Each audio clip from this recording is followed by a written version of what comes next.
Olá pessoal, boa tarde. Vocês estão me escutando?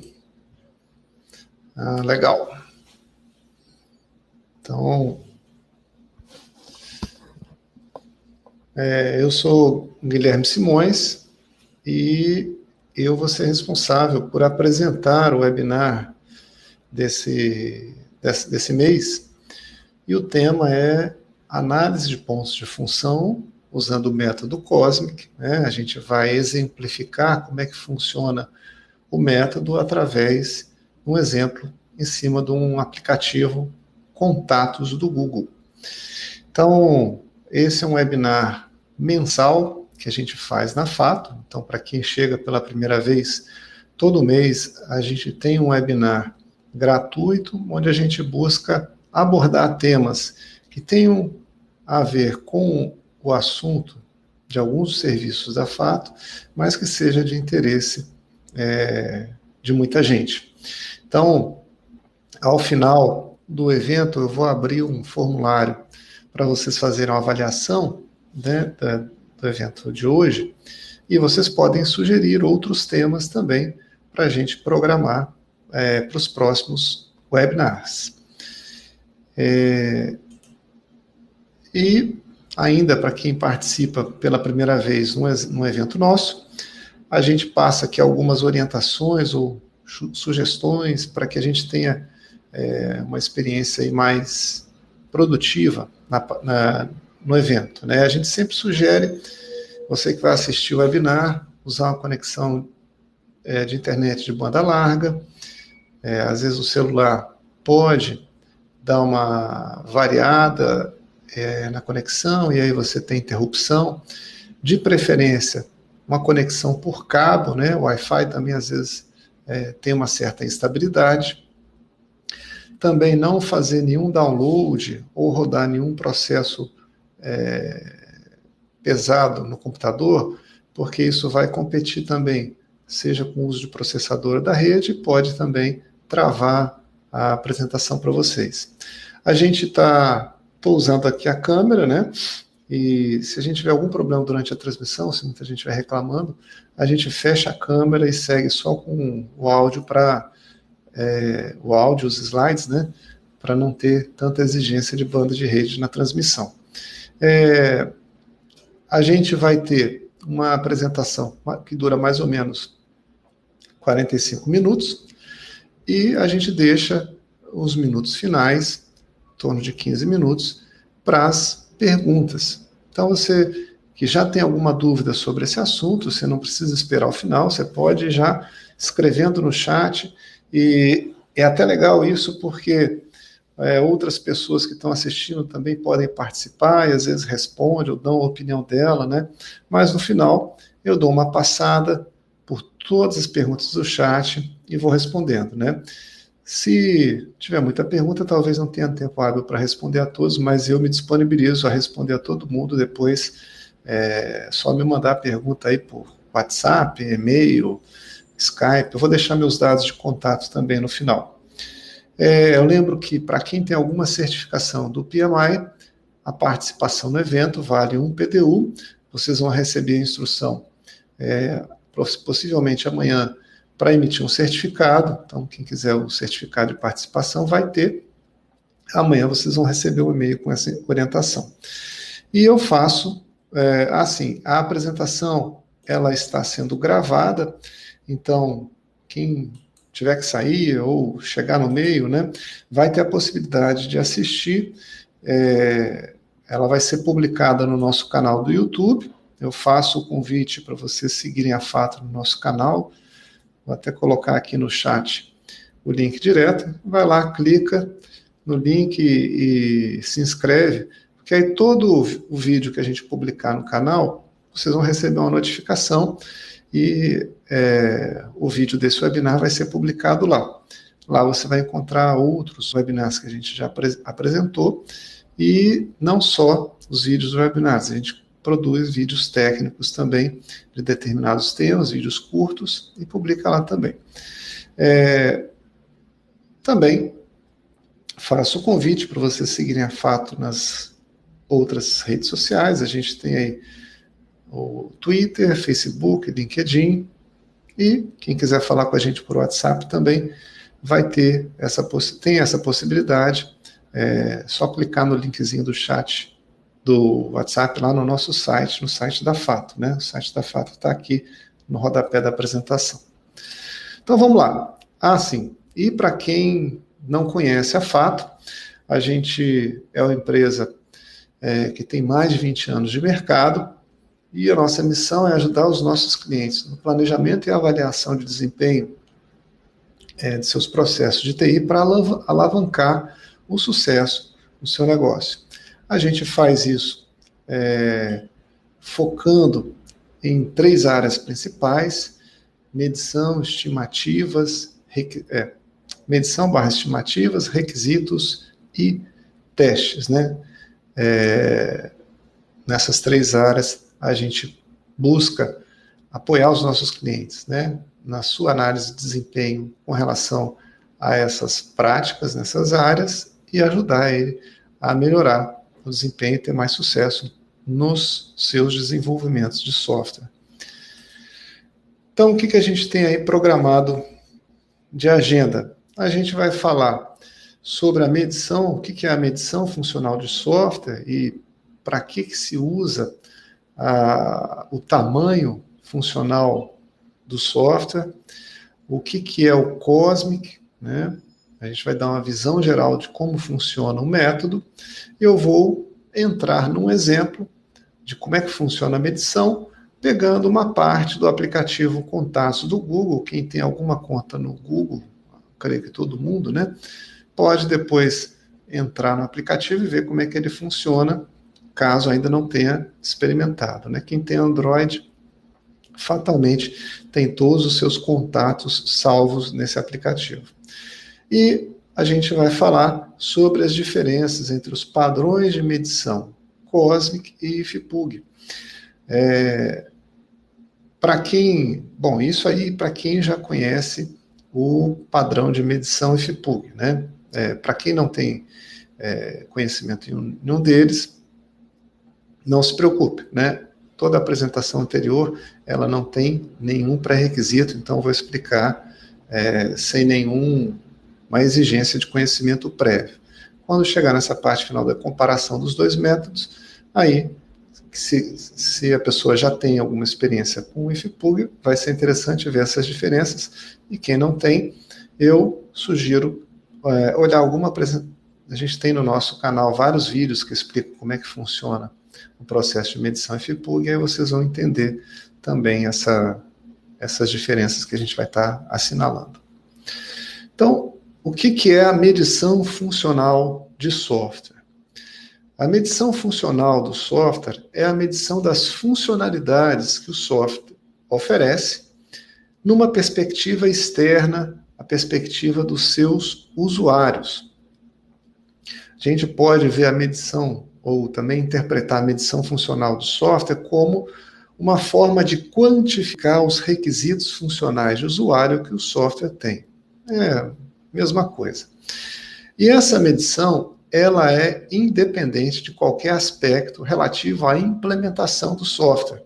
A gente está falando de uma medição que não depende de qual é a tecnologia que a gente está utilizando para desenvolver o sistema, qual é a técnica de construção que a gente está usando, componentes, arquitetura, processo de desenvolvimento.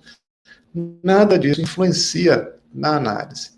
Então, o que é relevante e o que a medição busca capturar é o tamanho das funcionalidades que o software oferece aos usuários. E, muito importante dizer, quando a gente fala usuário, eu não estou me referindo somente ao usuário final do software. Usuário é tratado aqui como qualquer pessoa ou coisa que se comunica ou interage com o software a qualquer momento. Ou seja, um usuário final está dentro desse conceito, mas também um outro sistema que consome serviços do meu sistema também é usuário. Um dispositivo que consome algum serviço do meu sistema também é usuário. Enfim, eu posso ter usuários que são pessoas físicas, posso ter usuários que são outros sistemas, posso ter usuários que são dispositivos, bichos, qualquer coisa que consome algum serviço do meu sistema. Então, nessa perspectiva mais ampla de usuário, a gente pode perceber que todo software executa ou presta algum serviço para alguém. Então, todo software tem um tamanho funcional. Então, um compilador, um software básico, um sistema operacional, um sistema ERP, de inteligência artificial, todo software executa algum serviço para alguém e a medição funcional vai capturar o tamanho dessas funcionalidades ou serviços que são oferecidos. E essa medição funcional, ela busca focar a análise só na perspectiva dos requisitos funcionais. Um software, ele tem requisitos de duas naturezas, né? Requisitos que a gente diz não funcionais e os requisitos ditos funcionais, que são as tarefas e serviços que o software desempenha aí para os usuários. Os não funcionais, eles podem abordar aspectos de qualidade do software, por exemplo, desempenho, usabilidade, portabilidade, confiabilidade. Pode abordar aspectos técnicos, né, relativos à tecnologia, banco de dados. Pode abordar aspectos relativos ao ambiente no qual o sistema vai rodar e também padrões corporativos que devem ser respeitados para o desenvolvimento do software. E a medição funcional, pelo próprio nome diz, não vai contemplar nada aqui desses requisitos não funcionais. Vai contemplar só requisitos funcionais. É como a gente olhar um imóvel, né? Eu tenho um apartamento. O apartamento, ele tem uma área.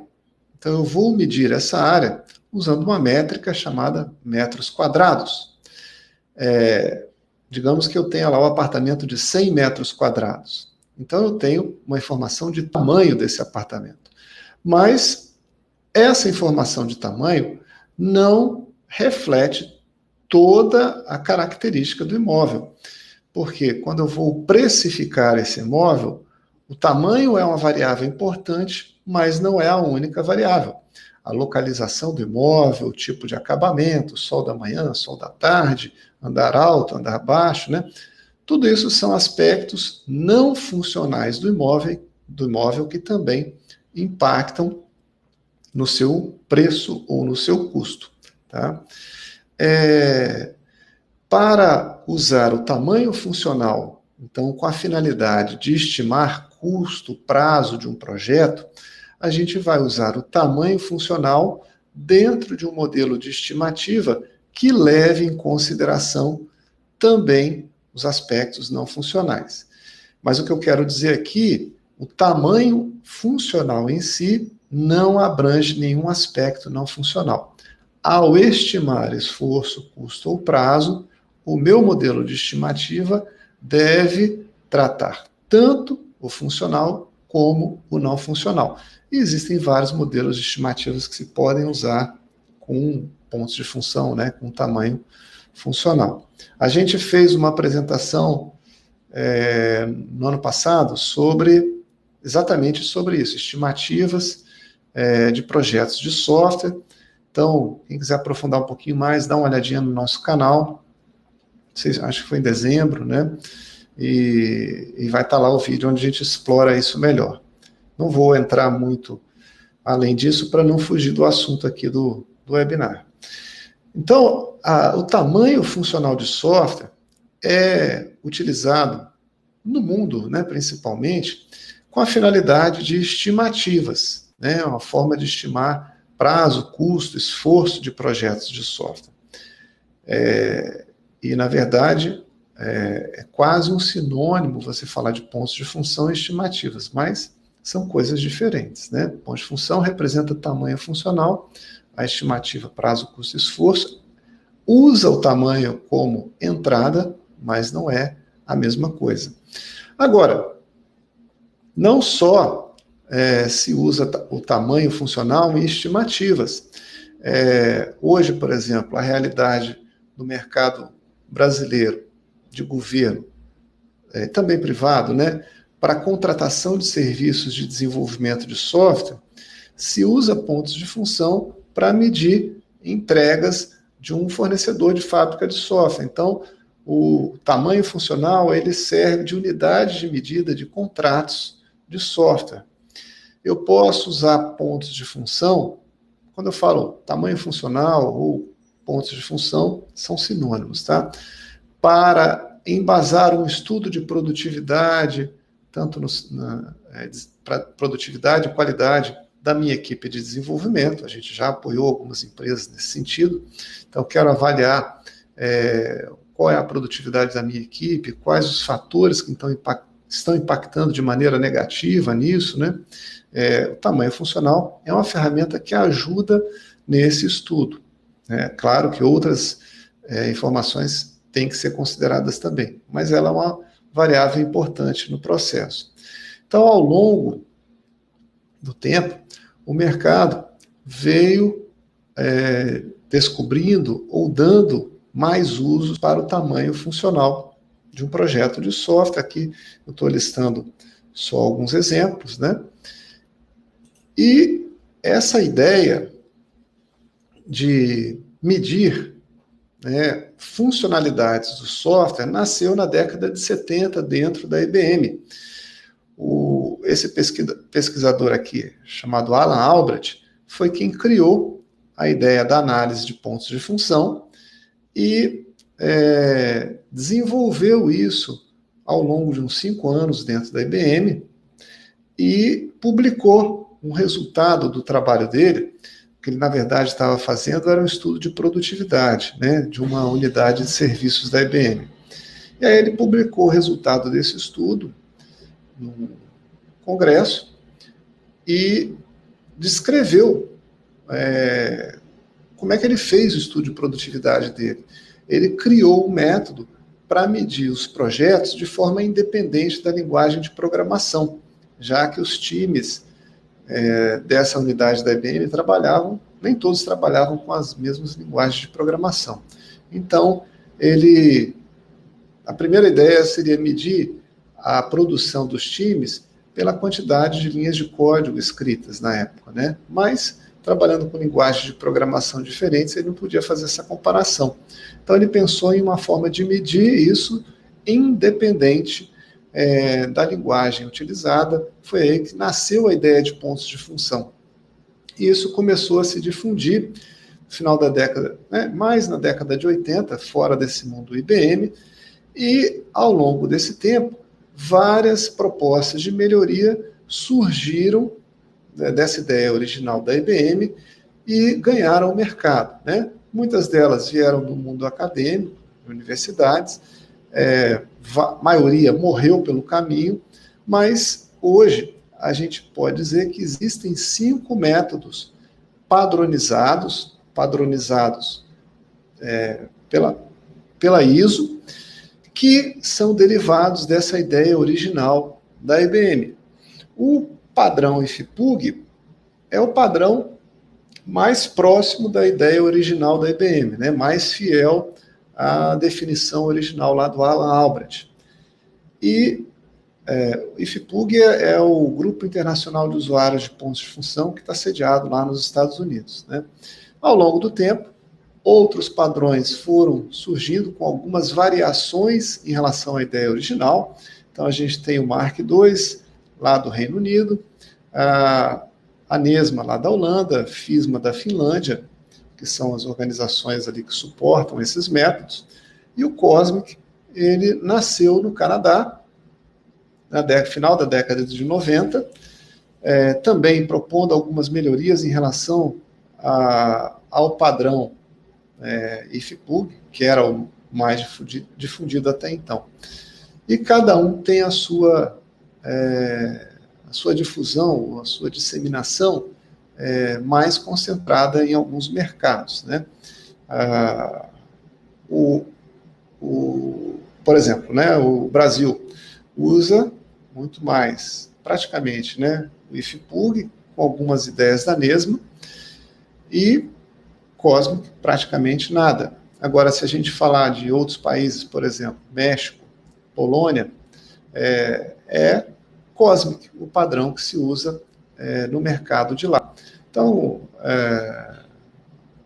de acordo com o país, a gente pode encontrar a predominância ou a preferência por um método ou outro, né?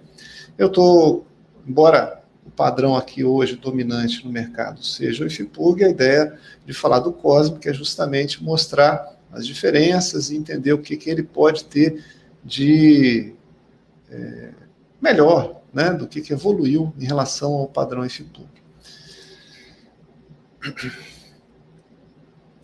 Então, o Cosmic, assim como todos os outros métodos, né, desses 5 que eu falei, tem uma organização que suporta o seu desenvolvimento e a sua manutenção.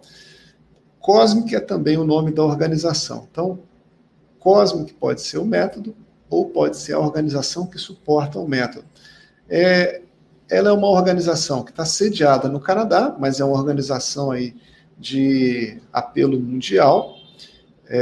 Tem lá um grupo de vários especialistas em medição de software, tanto da academia como da indústria, que trabalham na evolução do método. E há um manual que descreve todo esse padrão de medição do Cosmic. Esse manual ele é mantido por um comitê, que é um subgrupo lá da organização Cosmic, e o Cosmic também tem uma certificação profissional, que é o Cosmic Certified Foundation Level. É uma certificação de nível fundamental. Eu falei da certificação Cosmic no final do ano passado, né? Então, quem tiver interesse em aprofundar um pouquinho mais, também vai encontrar no nosso canal um outro vídeo para esse assunto, tá? O Cosmic, ele tem todo o seu conteúdo. Então, o site da organização é esse aqui, cosmic-sizing.org. Todo o conteúdo lá é gratuito. Então, qualquer um pode entrar lá e baixar o manual. O manual está disponível em vários idiomas. Na verdade, tem vários artigos e vários guias lá, a maioria em inglês, mas tem versões traduzidas para vários idiomas, né? Chinês, espanhol, francês, português. O manual, ele está na versão, a última versão dele é a 403, estou em dúvida, 403 ou 402.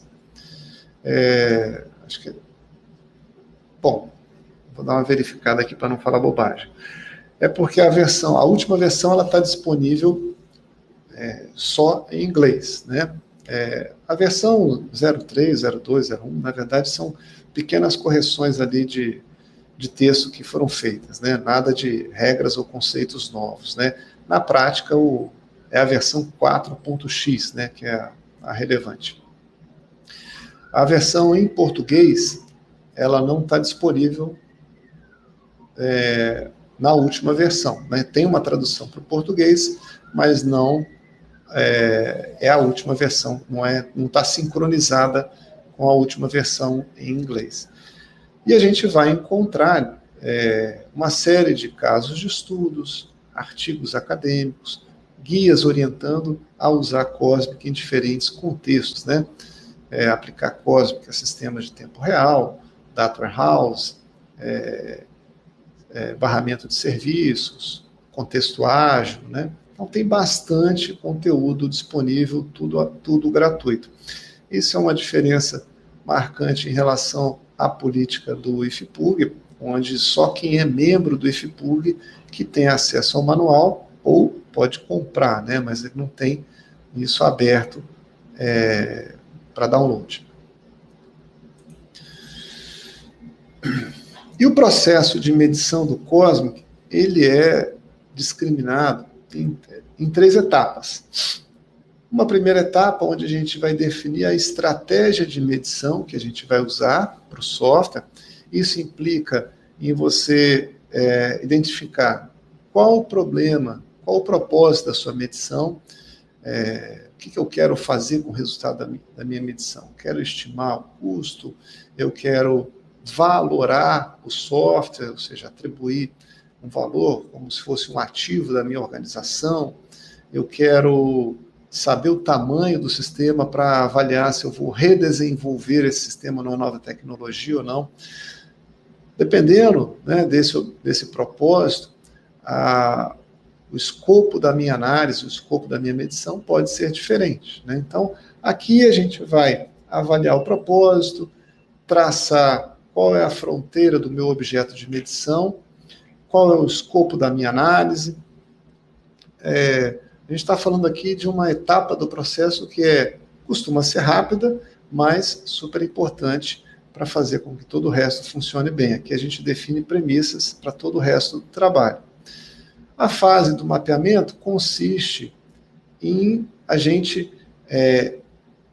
a partir dos requisitos do projeto, do software, a gente vai identificar as funcionalidades, né? Então, eu vou fazer a decomposição dos meus requisitos nos processos funcionais, que é o termo que se usa para as funções, no caso do COSME. Então, eu vou decompor as minhas funcionalidades e, para cada funcionalidade identificada, eu vou avaliar quais são os subprocessos envolvidos nessa funcionalidade. Eu vou explicar o que é isso daqui a pouquinho. E a quantidade desses subprocessos é que determina o tamanho de uma funcionalidade. A fase de medição é uma coisa mais conceitual.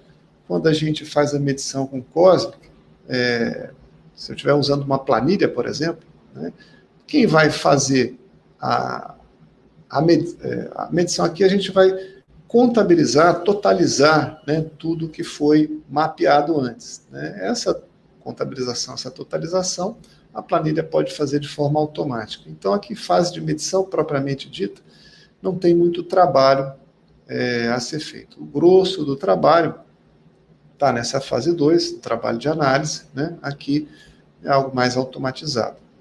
Então, como é que funciona o modelo?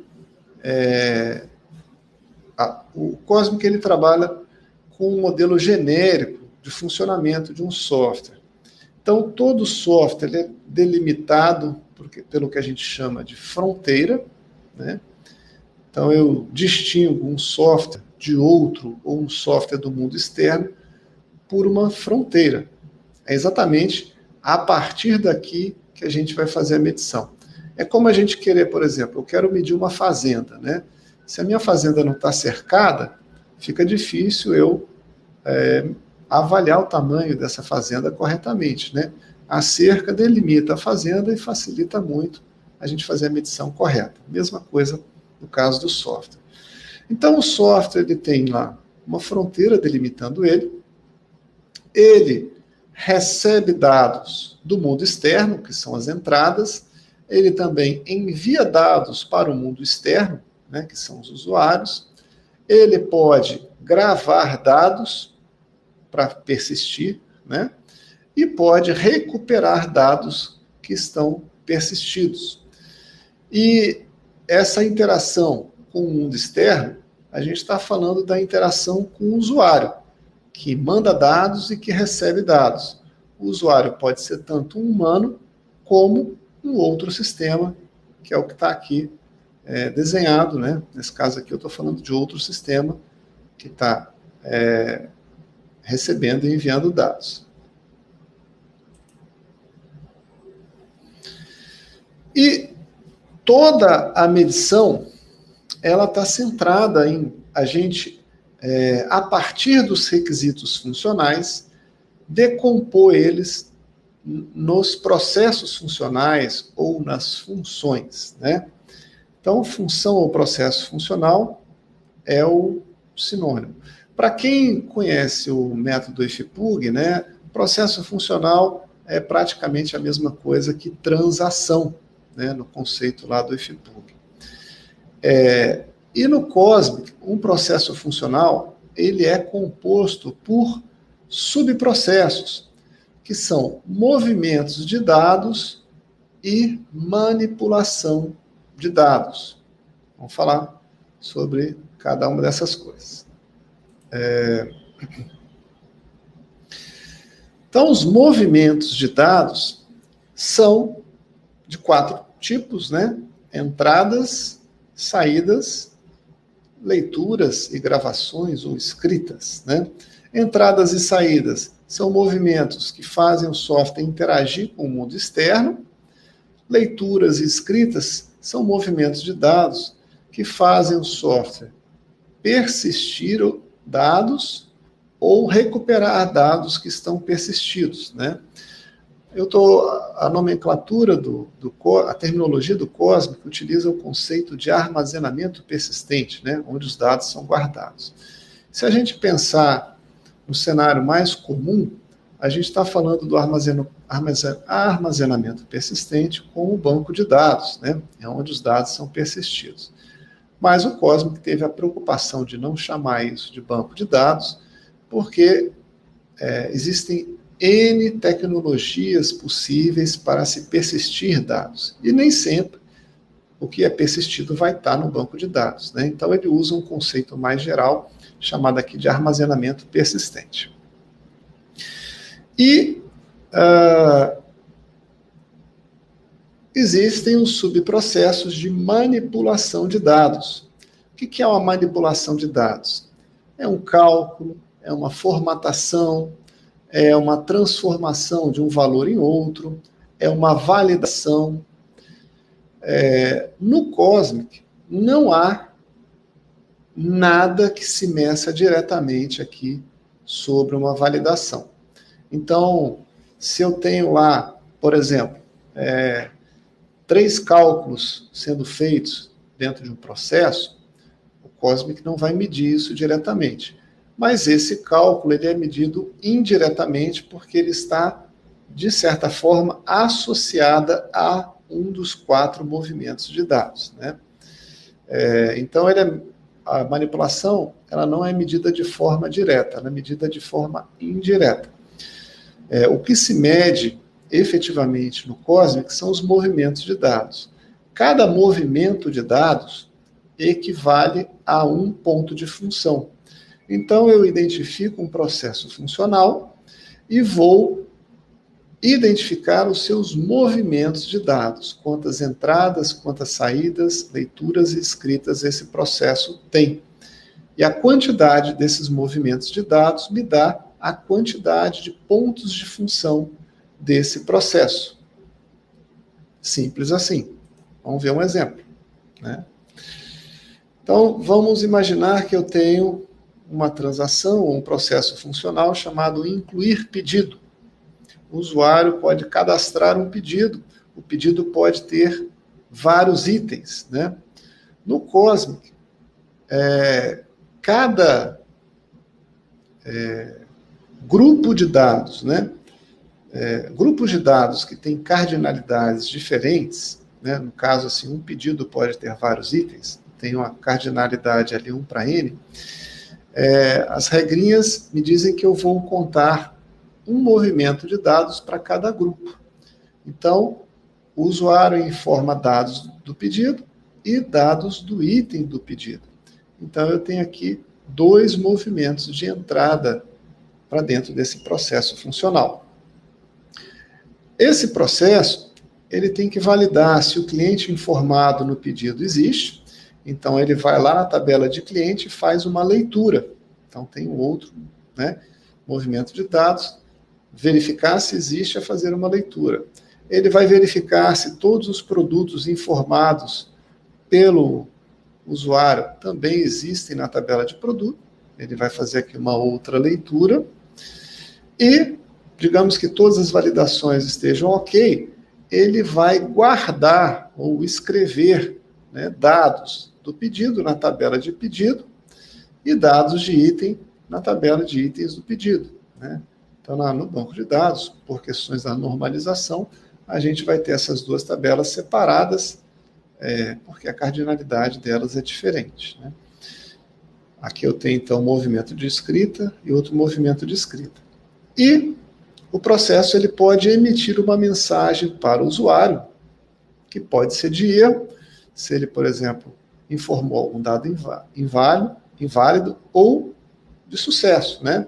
Não importa quantas mensagens são emitidas, por padrão se conta um movimento de saída para a possibilidade de emitir mensagens ao usuário. Então, esse processo funcional aqui tem um total de 7 movimentos de dados ou 7 pontos de função cósmica, né? A unidade de medição ela é expressa através dessa sigla CFP, que significa Cosmic Function Point. Então, vamos ao exemplo aqui do contatos do Google, né? Quem tem aí alguma conta no Google, pode ir lá, aqui tem um link direto, olhar como é que funciona esse aplicativo. Então, aqui a gente tem a cara de entrada, né? Onde eu posso pesquisar contatos que estão guardados, né? Todo e-mail que eu respondo no Gmail, o Gmail salva automaticamente aquele remetente, né, como um contato para mim aqui. E eu posso depois organizar os contatos por diferentes etiquetas aqui, né? Contatos da minha família, do trabalho, da academia, da igreja, do grupo de alguma coisa, né? Então eu posso criar etiquetas e atribuir etiquetas aqui aos meus contatos para ter uma forma de organizar e filtrar isso rapidamente. Embora o Gmail, né, inclua um contato quando eu respondo um e-mail de alguém que é desconhecido para mim, a mesma coisa no Android, né, quando eu adiciono alguém no meu celular, Android, ele vai gravar isso no contatos do Google. Eu não vou entrar aqui no exemplo nessa característica aqui. Vamos pensar só o caso mais simples e trivial, que é eu cadastrar um contato diretamente pelo aplicativo, né, não via os outros sistemas. Então, eu posso aqui no botão mais criar um novo contato. Ele vai abrir um formulário onde eu vou cadastrar dados aqui do meu contato e salvar. E uma vez que o contato está salvo, eu posso, clicando aqui nas 3 bolinhas, né, vai abrir um menu suspenso que vai mostrar aqui algumas opções, né, de eliminar ou excluir o contato, vai mostrar aqui quais etiquetas eu associei ao contato. Eu tenho uma barra de ferramentas aqui que o lápis permite eu editar dados no contato que eu já salvei, e a estrelinha vai marcar aquele contato como favorito, né, um contato que fica mais em destaque ali para eu ter acesso rápido aos dados deles sempre que eu quiser. Então, no nosso exemplo, a gente vai mostrar como é que funciona a medição cósmica só num pedacinho desse sistema. Não é o meu objetivo aqui esmiuçar o sistema todo por uma questão de tempo. Não daria, e também por uma questão de nível de informação que a gente tem, que é limitado. Eu não sou o Google, então eu não sei exatamente tudo que o sistema faz, né? Eu vou usar aqui o nosso conhecimento leigo, né, do aplicativo. Então a gente vai trabalhar aqui com as funções mais visíveis ao usuário. Tá? Então,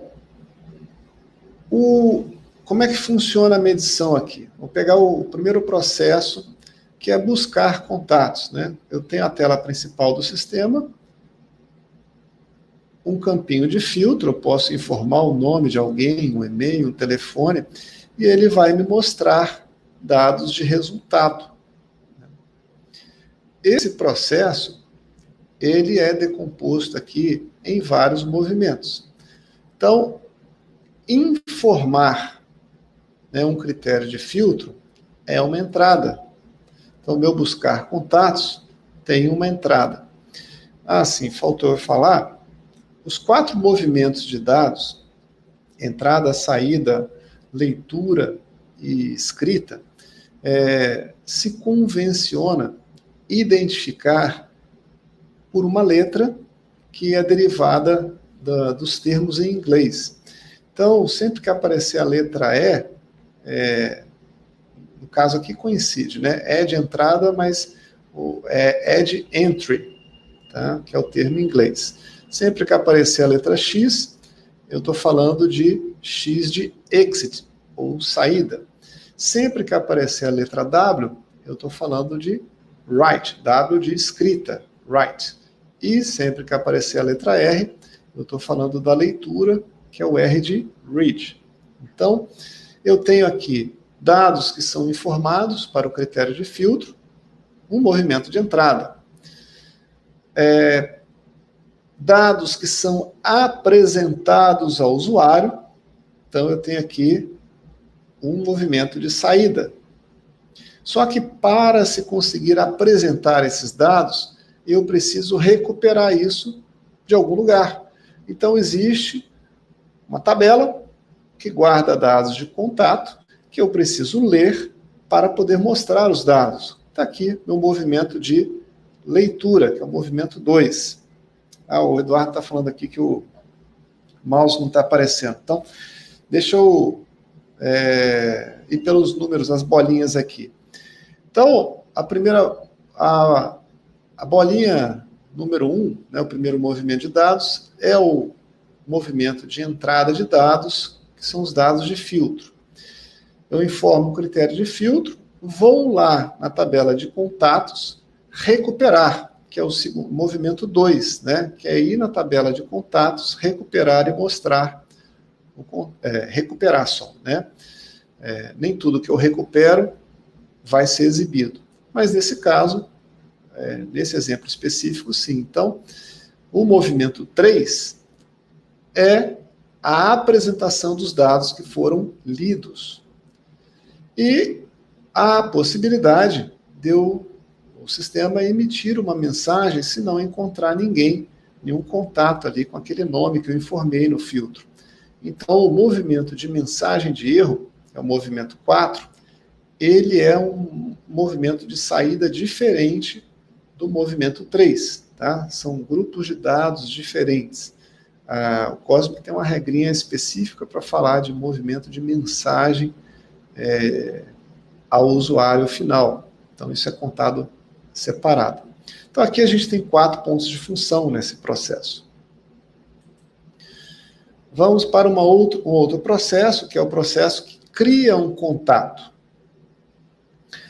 Esse processo consiste em o usuário informar dados no formulário. Então, todo o conjunto de dados do formulário representa uma entrada para dentro do processo, que é o movimento 1.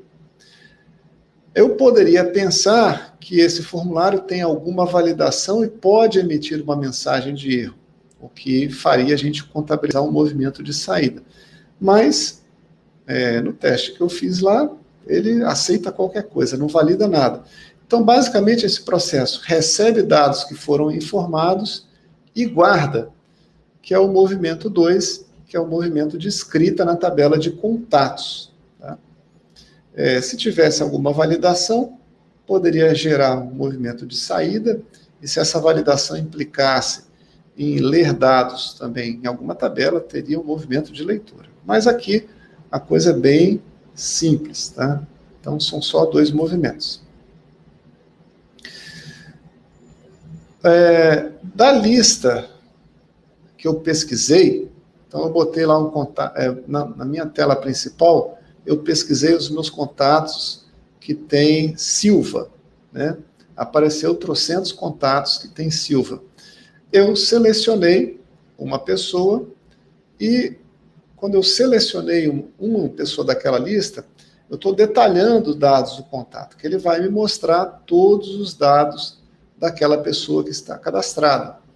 Então, o processo detalhar contato, ele consiste num movimento de entrada, que é o disparo do processo. Quando eu clico no nome da lista, eu estou disparando o processo de detalhar.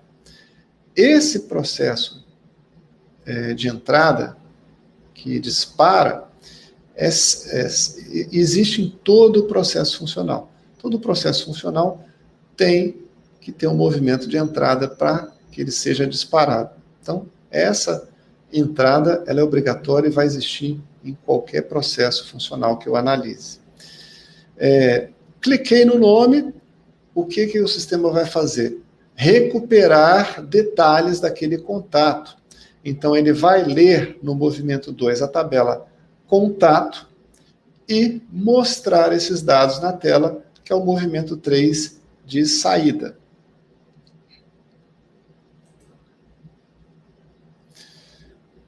O editar contato é um processo parecido com o criar contato, né? Eu tenho dados no meu formulário, já que o usuário já foi criado, né? Mas agora eu vou, por exemplo, mudar o endereço dele, mudar o telefone, né? Então, eu posso, em tese, alterar qualquer campo desse formulário.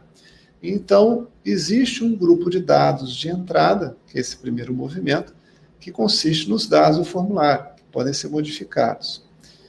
E o sistema também não faz nenhuma crítica ou validação, ele simplesmente pega tudo o que foi informado e guarda, que é o movimento de escrita 2. Então, o editar contato também tem 2 pontos de função. O eliminar ou excluir contato consiste, né, a partir do menu suspenso, a gente clicar no botão da lixeira, que está ali assinalado na bolinha 1. Né? Ao clicar nesse menu, eu estou disparando o processo de exclusão. Esse processo de exclusão, ele vai deletar na tabela de contato o registro desse contato. Então, deletar na tabela é um movimento de escrita. Ele vai apagar.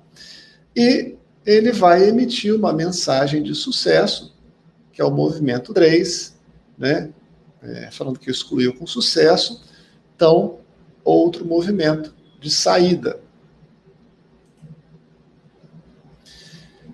E eu tenho a opção, aqui na barrinha de ferramentas, né, com a estrelinha, de marcar ou desmarcar o meu contato como favorito.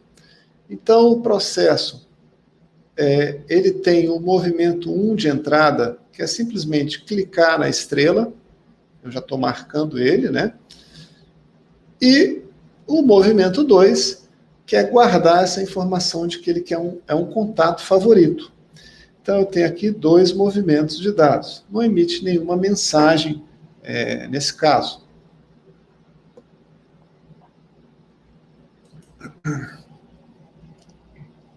Eu posso criar também etiquetas, né, para marcar os meus contatos. Então, para criar uma etiqueta, eu tenho um processo que consiste em informar um único campo, que é o nome da etiqueta, e vou guardar isso, né? Então, tenho 2 movimentos de dados. A entrada do nome da etiqueta e a escrita disso na base de dados, que é o movimento 2. E tenho um menu que mostra todas as etiquetas com o respectivo quantitativo de contatos que eu tenho guardado em cada etiqueta. Então, esse processo, ele é disparado pela entrada no sistema. Ao entrar nessa tela, eu disparo essa exibição, né? Então, o movimento 1 é o disparo do processo, eu não tenho usuário informando nenhum dado, é só o disparo do processo. Ele, para exibir essa lista de etiquetas e quantidade de contatos, ele vai ter que ler dados em 2 tabelas. A tabela que tem os rótulos, né, das etiquetas, que é o movimento 2 de leitura, e dados de contato, para saber se o contato está naquela etiqueta ou não. Então, vai ler uma segunda tabela, que é o movimento 3 de leitura. E vai mostrar esses dados aqui no quadrinho, à esquerda, que é a saída do movimento 4. Então, eu tenho aqui, no resumo da ópera, eu tenho um total aqui de 22 pontos de função cósmica para esse pedacinho do sistema que a gente mediu. Então, eu tenho lá 1, 2, 3, 4, 5, 6, 7, 8 funcionalidades, ou 8 processos funcionais, cada processo com uma quantidade de pontos de função, e o total me dá aí os 22 pontos de função. Então, essa é a ideia de como é que funciona a medição do cósmico. Eu vou usar esse resultado de 22 depois com diferentes propósitos, para estimar o projeto, para avaliar a produtividade da equipe, né? Então, aquelas coisas que a gente falou no início. Então, vamos lá pontuar algumas diferenças entre o método COSMIC e o IFPUG. Algumas coisas eu já vim falando ao longo da apresentação, né? O método IFPUG ele é o mais antigo dos 5 padrões que eu mostrei. Ele é derivado ali da proposta original da IBM, né? Então, década de 70, nasceu nos Estados Unidos, e o COSMIC foi criado lá na Universidade de Montreal, do Canadá, década de 90, final da década de 90, e padronizado, passou a ser a organização COSMIC, surgiu aí no final de 1998. A gente tem o manual do IFPUG descrevendo todo o processo de medição, com exemplos, regras, definições, 546 páginas, tá? É uma verdadeira bíblia. E ele é um manual que não está acessível público e gratuitamente. Então, ou você é filiado ao IFPUG para ter acesso gratuito, né? Mas aí você paga uma filiação, ou você compra do IFPUG o manual. Já o COSMIC, ele tem o seu manual muito mais enxuto, tem os 115 páginas no manual, isso eu estou falando em ambos os casos da versão em inglês, né? Qualquer um pode entrar lá e baixar o manual. Não tem nada, nenhuma restrição nesse sentido. Tanto o método IFPUG como o COSMIC tem uma certificação, só que o enfoque da certificação é um pouquinho diferente, né? A certificação do IFPUG é enfocada no nível de especialista, então a certificação com nível de profundidade maior, e é uma certificação que expira, né? Então a gente tem 844 pessoas certificadas no IFPUG, e a certificação em 3 níveis, né? A certificação CFPS, a mais buscada, né? A de especialista. CFPS Fellow é uma designação que eles criaram para o pessoal que tem mais de 20 anos, né? Como CFPS, e aí o cara ganha esse título aqui, CFPS Fellow. E o CFPP é o praticante, é alguém que fez a prova de certificação e teve uma nota entre 80% e 89%, né? Se é mais de 90%, é CFPS. O COSMIC tem 1.218 certificados, pessoas certificadas no mundo hoje, é uma certificação de nível fundamental, então é uma certificação mais simples, não entra em tanta profundidade. Existe uma previsão ali no COSMIC de ter uma certificação de nível avançado, mas hoje que a realidade é essa de nível fundamental. É uma certificação que não expira, então, uma vez que você tem esse título, você vai ter ele por toda a vida. O IFPUG ele tem uma medição que ela é focada numa visão mais pura de requisitos, né? É a visão lógica do sistema. O COSMIC, ele mescla um pouco na medição requisitos com o design, com o projeto. Por quê? Por exemplo, quando a gente vai falar de movimentos de escrita e leitura de dados, a gente está falando de uma visão normalizada dos dados, que é uma decisão mais de projeto do que de requisitos, né? O IFPUG ele tem várias críticas aí do mundo acadêmico, porque tem algumas deficiências aí do ponto de vista da teoria da medição. Ele faz umas uma certa gambiarra ali para gerar os pontos de função, e o pessoal do mundo acadêmico não torce o nariz para isso, né? Já o Cosmic, ele teve a origem no mundo acadêmico e foi definido de forma mais elegante, né? Eu dizer que o IFPUG tem algumas deficiências aqui do ponto de vista da teoria da medição é uma preocupação, em termos práticos, né, mais acadêmica. Do ponto de vista prático, os dois funcionam do mesmo jeito, tá? O IFPUG ele tem uma medição menos granular, né, mas, exatamente por isso, é mais rápido de medir em geral, né, com o IFPUG do que o Cosmic, mas tem algumas organizações que trabalham com o IFPUG de um jeito que eu considero oneroso. Então, pode ser mais rápido medir com o IFPUG, depende de como você está trabalhando. O Cosmic ele tem uma medição mais refinada, com mais granularidade, mas essa granularidade ela gera um pouquinho mais de trabalho para se obter. Mas são coisas que se podem ajustar, porque o Cosmic permite trabalhar com diferentes níveis de granularidade na medição. O IFPUG, o método IFPUG, ele chama de funcionalidade tanto requisitos de armazenamento de dados como de processamento de dados, que são as transações. O Cosmic, ele não mede arquivos, né, que são os requisitos de armazenamento. Não mede isso diretamente, ele só mede movimentos de dados, transações e os seus movimentos de dados. Já o IFPUG mede tanto as transações quanto os arquivos.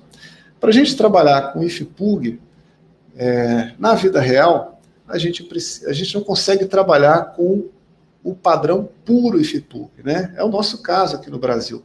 Ninguém, na verdade, talvez no passado sim, né? Mas hoje ninguém usa o IFPUG puro.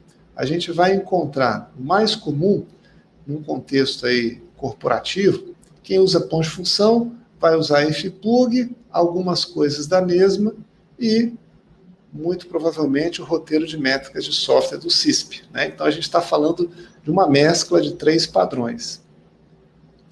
Já o Cosmic, pela própria natureza da sua definição, ele vai medir coisas que o IFPUG não mede, então, manutenção cosmética, dados de código, né, que são conceitos ali que a gente encontra no manual do IFPUG e fala que não são medidos. O Cosmic mede, então dispensa a gente ter um guia complementar orientando como medir essas coisas.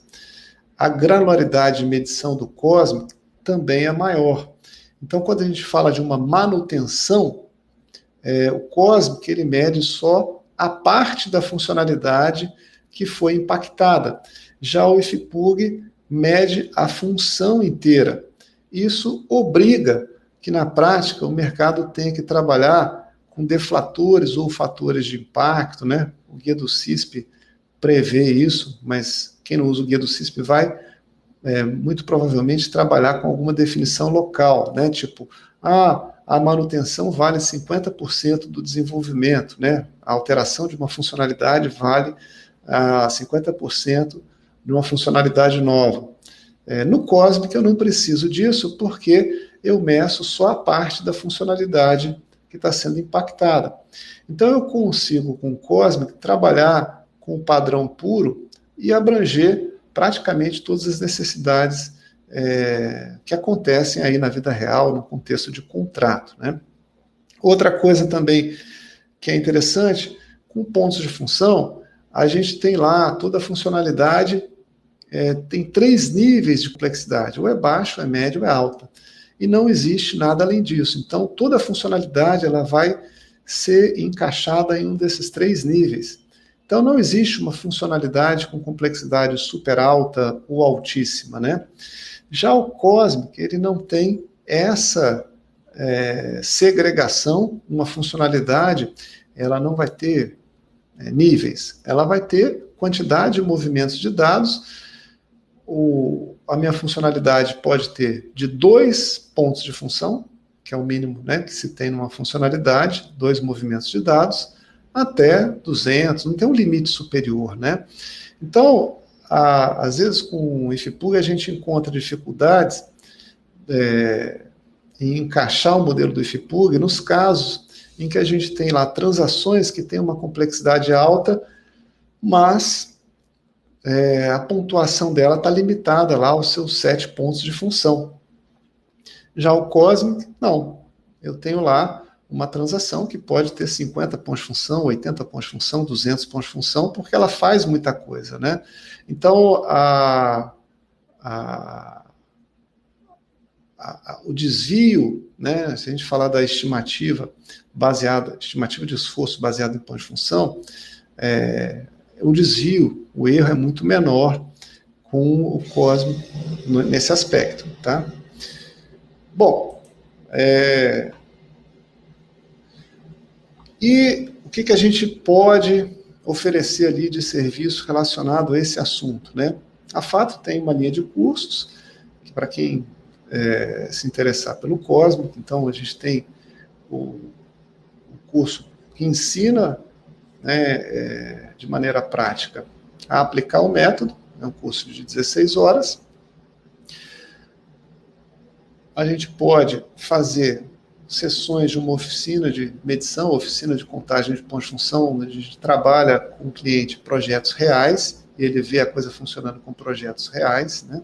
No curso a gente usa estudos de casos que a gente elaborou, e tem também, para quem tem interesse em se certificar, tem um curso preparatório para esse fim.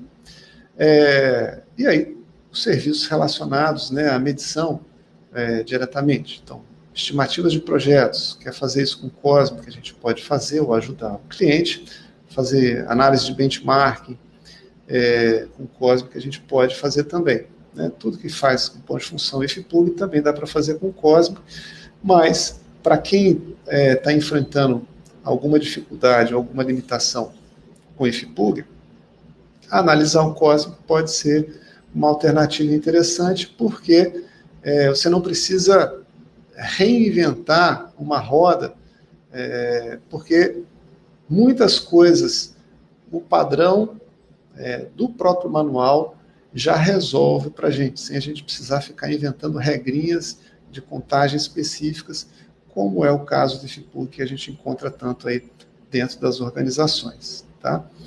Bom, então vou começar aqui a responder as perguntas, né? E antes de eu responder as perguntas, vou fazer um aviso, que próximo webinar, ele vai ter o assunto teste exploratório, né? Quando que é a hora certa da gente sair do roteiro. Ele é um webinar que vai ser apresentado aí pelo meu colega Augusto, 24 de março, à 13h, mesmo horário.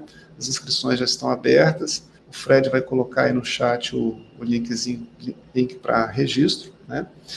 E eu vou abrir o formulário aqui para vocês, peço a gentileza de vocês preencherem, que é uma forma da gente ter um feedback aí do evento, se tiver alguma crítica, sugestão, assuntos para a gente abordar em outros webinars, se quiser que a gente faça aí algum contato, deixa um telefone, qualquer coisa que você queira comentar aqui que pode ajudar a gente a melhorar os próximos eventos, é bem-vinda, né? Então, o formulário vai ficar aberto e eu vou dar uma passada agora pelas perguntas e respondendo, tá? Primeira pergunta que eu tenho aqui, do Jarley. No início, comentou que ponto de função não depende da tecnologia. Contudo, temos alguns sites e livros do Vasquez comentando sobre ter PF para determinadas linguagens e ambientes. Então, qual é o vínculo da linguagem ou tecnologia para definir a quantidade de pontos de função? Jarley, o Vasquez é o Carlos Vasquez, que ele é meu sócio, né? Eu e eles somos os autores do livro. Eu falei no começo da apresentação que a tecnologia, a linguagem de programação não afetam a quantidade de pontos de função, mas afetam a estimativa de esforço, custo ou prazo de um projeto.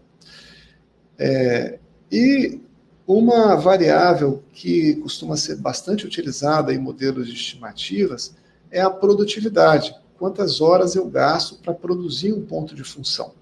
Então, essas tabelas que você vai encontrar são exemplos de produtividade segregados por tecnologia. Em Java, a minha produtividade é 10 horas por ponto de função. Em PHP, é de 8 horas por ponto de função. Se eu conheço essa produtividade, eu tenho uma forma rápida de estimar o esforço do projeto. Se eu sei que eu vou desenvolver esse projeto em PHP, eu sei que o projeto tem 100 pontos de função, então, se a minha produtividade é de 8 horas por ponto de função, tem uma estimativa direta de esforço de 800 horas. Tá? Mas o fato de ser em PHP não vai afetar os 100 pontos de função. Tá? É isso que eu disse. Vai afetar a produtividade, vai afetar a estimativa. Então, são grandezas diferentes, tá? Embora a gente relacione essas grandezas, elas são distintas. Uma próxima pergunta. Helder, gostaria que fizesse ponderações sobre medição por PF, metodologias ágeis. Como as empresas têm conciliado metodologias menos preditivas com pontos de função? Excelente pergunta, Helder. Pelo seguinte,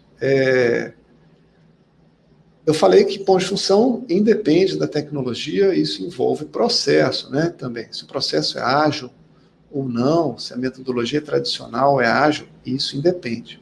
Mas a estratégia de uso de pontos de função, ela necessariamente vai ser diferente quando a gente usa uma abordagem tradicional e uma ágil.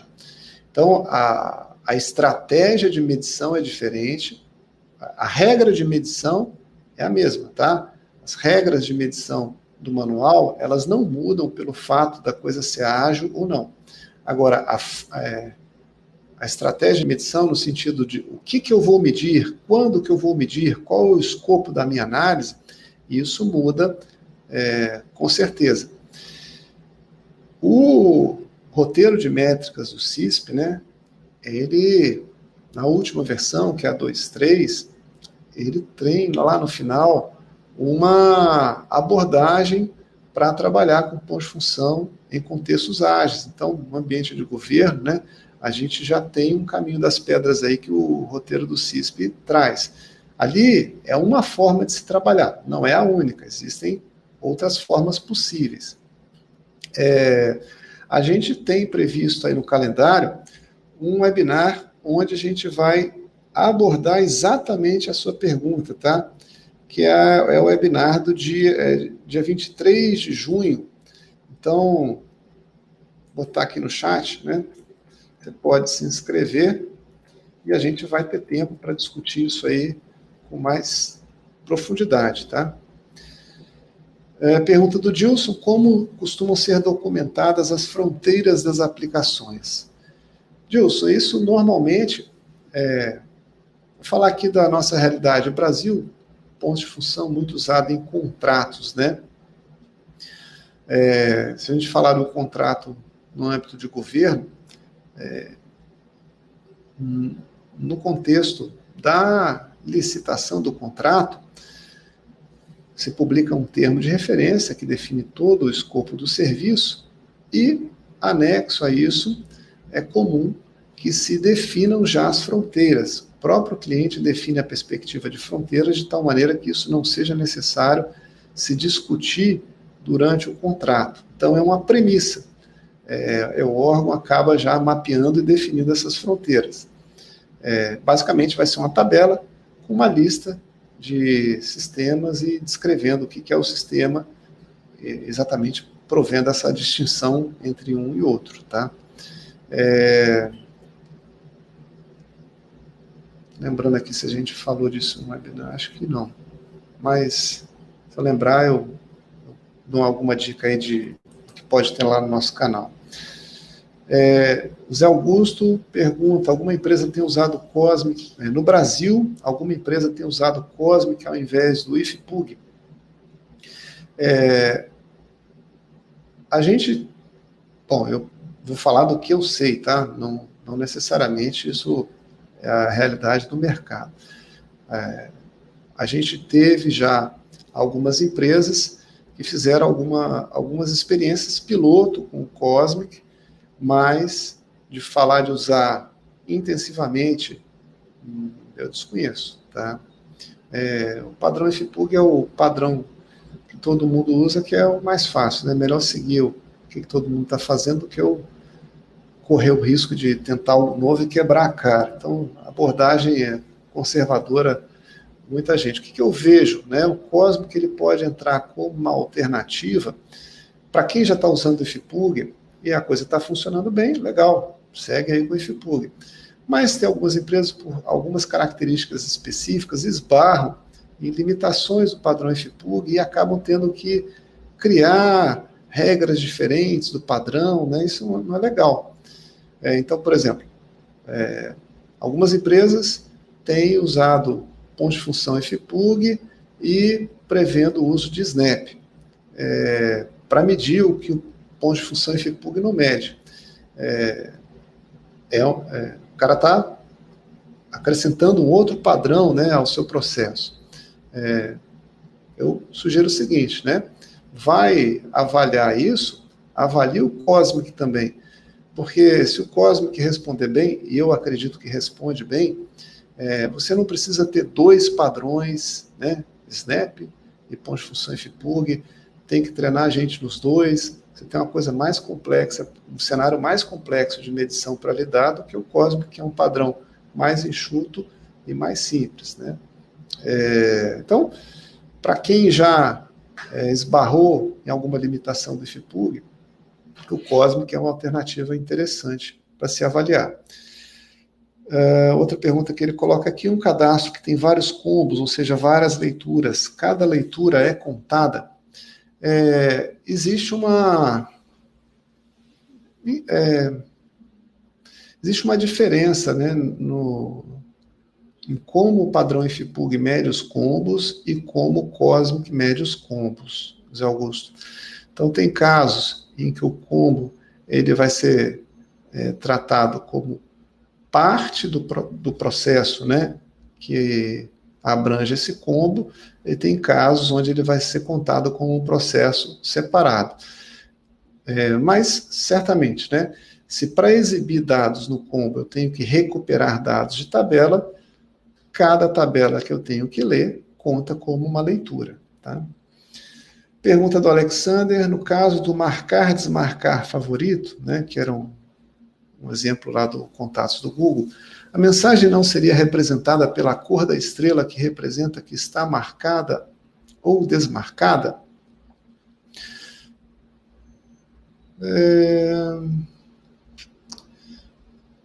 Boa pergunta, Alexander. Deixa eu pensar.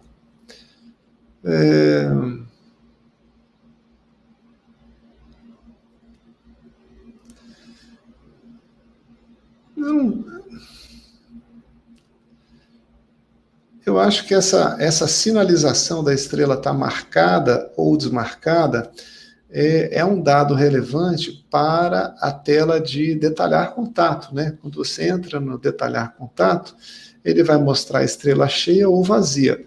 Naquele momento, isso representa um dado que é parte, né, da exibição dos dados do contato. Agora, no processo marcar, desmarcar, acho que não, tá? Porque eu cliquei lá, não tô...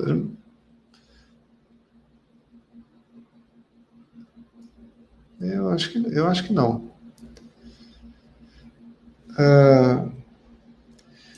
Danilo pergunta, os dados são sempre agrupados por tabela? Danilo, o conceito do Cosmic é grupos de dados, né? Grupos de dados que consistem no conceito aí dos dados na terceira forma normal, né? Pensando aí em normalização de banco de dados. Então, pensando nas leituras escritas, né?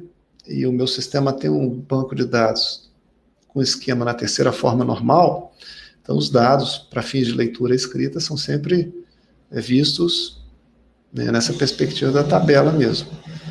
No caso da entrada e saída, a gente tem que aplicar o mesmo princípio de normalização que a gente viu ali na base no banco de dados para os dados que entram e saem, ou seja, agrupar isso em tabelas na terceira forma normal.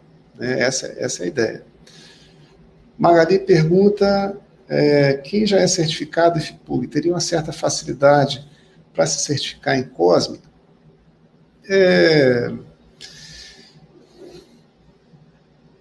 Talvez sim, Magali, porque já está, de certa forma, acostumado com alguns conceitos, né? Alguns conceitos são similares, por exemplo, né, existe o conceito de usuário, o conceito de fronteira, propósito. Quando a gente fala da estratégia de medição, que é o passo 1 do COSMIC, não tem nada diferente com relação ao IFPUG, tá? Então, nesse ponto, sim. Mas, já no processo, do passo 2, né, do processo, aí a coisa é bem diferente do que é o IFPUG. Então, tem que olhar, tem que dar uma estudada no manual do COSMIC. Mas a prova de certificação ela é muito mais simples do que a prova do IFPUG. Então, a taxa, a nota de corte de aprovação ela é mais baixa, 75%, né, do COSMIC, do IFPUG é 90%. O tipo de questão ela é mais simples, então, eu tenho perguntas verdadeiro ou falso, perguntas de múltipla escolha, já o IFPUG, né, é só múltipla escolha, e são perguntas, no caso do COSMIC, que vão centrar no aspecto de conceitos, conceitos e regras, né? Não entra tanto no caso prático de medição. Já no IFPUG você tem ali estudos de caso como parte do exame.